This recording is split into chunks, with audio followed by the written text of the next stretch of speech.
Hey guys, Randy with LBR. I'm out here with the guys today. We got a 8-inch main line. Customer called us about. Runs from a creek up to a golf course, then goes into their filling ponds, and then they pump from the pond to water the golf course. So called us and said they had a couple of leaks. We made one repair yesterday. We're finishing this one up today.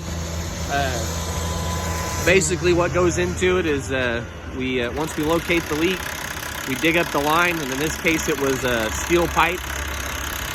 We cut out the bad section, put in 2 new couplings and a piece of 8-inch PVC in between it. And hopefully that fixes it up. This is the third one we've did in 2 weeks, so hopefully this is the last one we have to do for them for a while, but just kind of wanted to show you guys what goes into it.